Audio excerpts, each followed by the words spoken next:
Assalamualaikum warahmatullahi wabarakatuh dan salam sejahtera. Saya Nurul Iman Syafirah binti Muhammad Mustafa, pelajar ambilan BM PPISMP 2024-2029. Hari ini saya akan membentangkan tugasan individu bagi kursus BMMB 1104 Kesusasteraan dan Kebudayaan Melayu. Tugasan ini menerangkan tentang asas kritikan sastera terhadap karya cerita kanak-kanak yang telah ditulis oleh rakan sekelas saya. Jadi pertama sekali, sebelum saya meneruskan kritikan sastera saya terhadap karya cerita kanak-kanak rakan sekelas saya akan menerangkan apa itu asas kritikan sastera. Asas kritikan sastera ialah prinsip atau dasar yang digunakan untuk memberikan pujian yang berasas terhadap sesuatu perkara, khususnya dalam bidang seperti kesusasteraan, seni, budaya atau pencapaian individu. Sanjungan bukanlah diberikan secara sebarangan, sebaliknya ia diberikan berdasarkan penilaian yang teliti dan objektif. Jadi ini ialah buku cerita yang telah saya pilih. Buku cerita ini telah ditulis oleh rakan sekelas saya iaitu Nur Idina Sofia binti Zaini. Karya jenis buku cerita ini ialah buku cerita kanak-kanak. Tema buku cerita kanak-kanak ini ialah kesantunan dan kesabaran dalam menghadapi cabaran. Di dalam buku ini terdapat beberapa watak utama yang kita boleh lihat. Yang pertama ialah Siti. Siti ialah seorang kanak-kanak perempuan yang baik hati, sopan dan sabar. Seterusnya adanya watak bintang kecil. Bintang kecil ialah makhluk yang comel dan bintang kecil ini memerlukan bantuan dan membawa mesej moral kepada Siti. Berdasarkan buku cerita kanak-kanak yang bertajuk Siti dan Bintang Kecilnya itu, saya akan memberikan kritikan, asas kritikan berdasarkan 6 jenis kritikan sastera ini.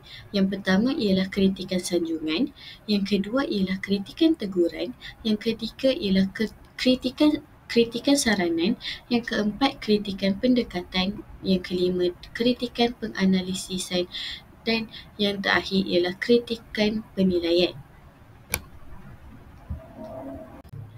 Jadi berdasarkan aspek kritikan sastera yang ada tadi, saya akan memulakan dengan yang pertama ialah kritikan sanjungan.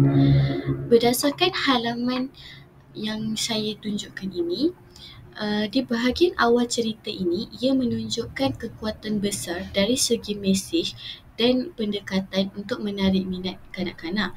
Contohnya pada ayat Siti suka melihat bintang di langit.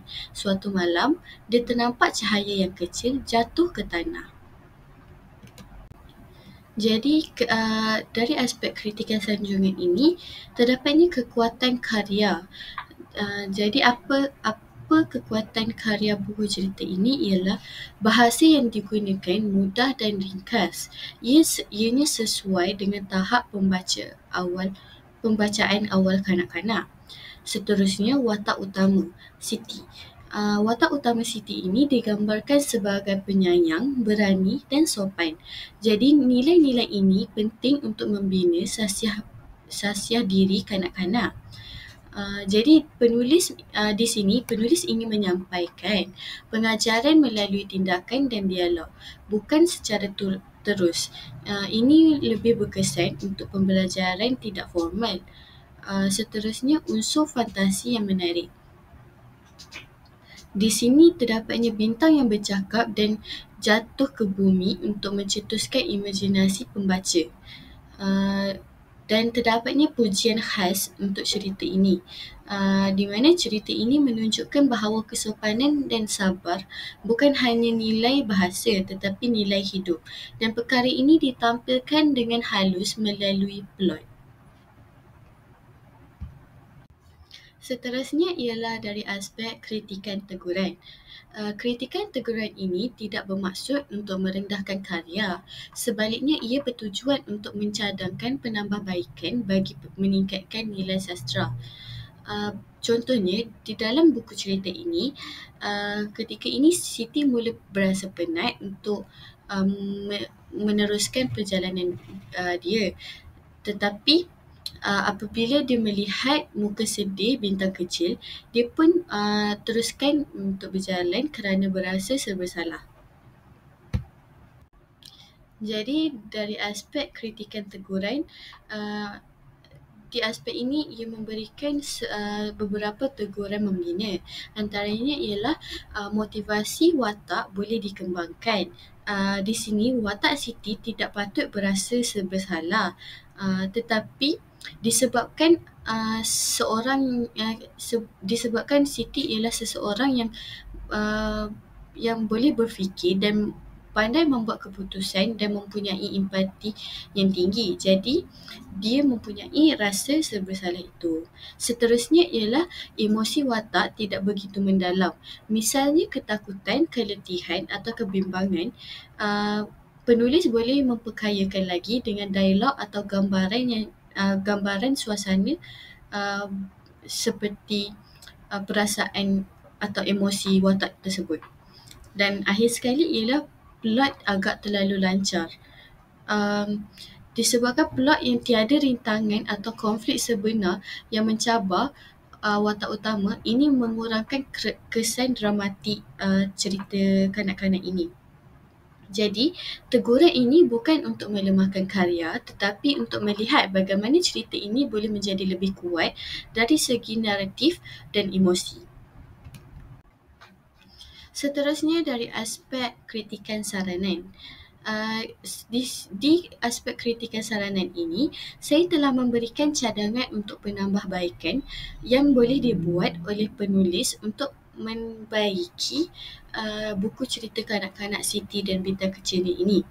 Jadi yang pertama ialah penulis boleh masukkan watak sokongan. Sebagai contoh, penulis boleh menambahkan watak ibu bapa Siti, rakan-rakan Siti atau haiwan peliharaan Siti. Hal ini boleh memberi ruang untuk perkembangan dialog dan nilai sosial. Seterusnya ialah tambah cabaran dalam perjalanan. Bagi poin yang kedua ini, penulis boleh menambahkan situasi seperti cuaca buruk, gelap malam atau rasa takut. Hal ini boleh menambahkan unsur dramatik dan meningkatkan nilai moral. Jangan putus asa dalam cerita kanak-kanak ini. Dan yang terakhir ialah gaya bahasa yang boleh dipelbagaikan. Sebagai contoh, saya akan bantu kamu. Ayat saya akan bantu kamu boleh dijadikan lebih ekspresif seperti jangan risau, bintang kecil, saya akan tolong kamu walau apa pun yang terjadi. Seterusnya dari aspek kritikan pendekatan. Dalam aspek kritikan pendekatan ini, saya telah menggunakan dua pendekatan untuk menganalisis karya ini. Yang pertama ialah pendekatan moral dan yang kedua ialah pendekatan feminisme ringan. Yang pertama ialah pendekatan moral. Pendekatan moral ini membantu untuk cerita ini menonjolkan nilai murni seperti membantu orang lain dalam kesusahan, sabar dalam menghadapi cabaran, berbahasa dengan sopan dan semua ini selaras dengan pendidikan moral dan kesantunan bahasa. Seterusnya ialah pendekatan feminisme ringan. Sebagai contoh, Siti ialah contoh watak perempuan yang positif. Hal ini kerana dia seorang wanita yang aktif dan boleh membuat keputusan. Siti juga ialah watak yang boleh memimpin untuk menyelesaikan masalah. Siti tidak bergantung kepada orang dewasa atau lelaki. Jadi, hal ini menunjukkan bahawa kanak-kanak perempuan juga boleh menjadi wira dalam cerita mereka masing-masing. Seterusnya dari aspek kritikan penganalisisan. Di aspek penganalisisan ini, saya telah saya telah membahagikan kepada 4 bahagian. Yang pertama, bahagian tema. Tema buku cerita kanak-kanak ini ialah kesabaran, kesatuan dan keikhlasan. Cerita ini menunjukkan bahawa usaha yang jujur dan sikap sopan akan membawa hasil yang baik, seperti yang ditunjukkan oleh watak Siti yang membantu bintang kecil. Kemudian ialah dari segi watak. Siti ialah watak utama yang sabar, sopan dan bertanggungjawab, manakala bintang kecil menjadi simbol harapan dan ganjaran atas kebaikan. Berdasarkan halaman buku cerita yang telah saya berikan, terdapat beberapa ayat yang menunjukkan buku cerita ini bertemakan kesabaran, kesantunan dan keikhlasan.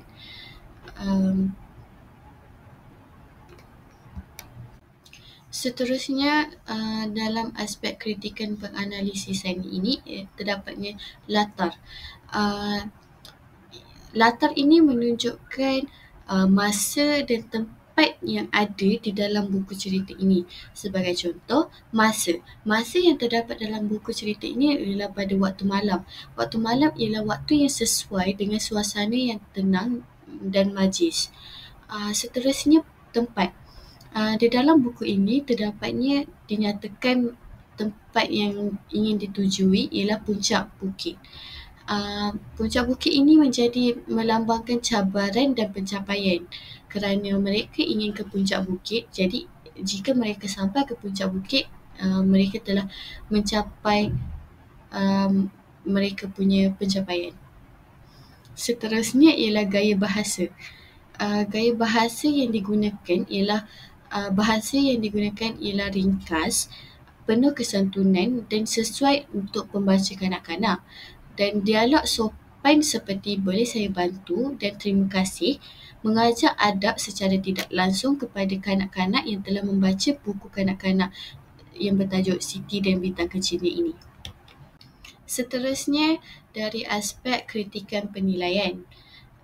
Setelah membaca buku cerita kanak-kanak ini, saya telah membuat penilaian menyeluruh terhadap karya ini. Jadi terdapat kekuatan dan kekurangan di dalam buku cerita ini. Yang kekuatan, jadi saya akan menerangkan bahagian kekuatannya dahulu. Yang pertama, kekuatan yang pertama ialah sesuai untuk kanak-kanak prasekolah atau tahap 1. Hal ini kerana buku ini menggunakan gaya bahasa yang ringkas dan mudah difahami. Jadi buku ini bersesuaian untuk kanak-kanak prasekolah dan kanak-kanak tahap 1. Seterusnya, cerita pendek. Cerita ini ialah cerita pendek yang membawa pengajaran besar. Walaupun cerita ini cerita yang hanya pendek, tetapi ia memberikan nilai moral yang besar kepada pembaca. Seterusnya, buku ini mampu menanam nilai murni dan kesantunan bahasa kepada para pembaca. Hal ini kerana buku ini terdapat nilai murni yang banyak dan penulis banyak menggunakan kesantunan bahasa yang bagus. Jadi secara tidak langsung pembaca yang membaca buku ini dapat menanam nilai murni dan kesantunan bahasa mereka. Seterusnya ialah kekurangan dalam cerita ini. Kekurangan yang telah saya jumpai ialah jalan cerita buku ini agak terlalu mudah dan konflik dalam cerita ini masih boleh dikembangkan. Hal ini kerana cerita ini terlalu ringkas dan tiada sebarang konflik yang mencabar. Jadi ianya tiada kesan dramatik itu. Seterusnya ialah watak lain boleh ditambah untuk memperkayakan lagi suasana buku cerita ini. Mungkin penulis boleh menambahkan tentang kawan-kawan Siti ataupun ibu bapa Siti. Jadi kesimpulan penilaian yang telah saya dapat ialah cerita ini berjaya sebagai karya sastera kanak-kanak, mendidik tanpa mengajar secara langsung dan menghibur dengan mesej yang baik. Jadi saya rasa itu sahaja yang saya akan kupaskan berdasarkan buku cerita Rakan Segala Saya itu. Jadi di sini saya harap rakan saya boleh membuat penambahbaikan atau pembaharuan dalam buku ceritanya. Jadi buku cerita ini tidak mempunyai terlampau banyak kesalahan, tetapi masih ada sedikit perkara yang perlu dibetulkan. Saya rasa itu sahaja daripada saya. Sekian, terima kasih.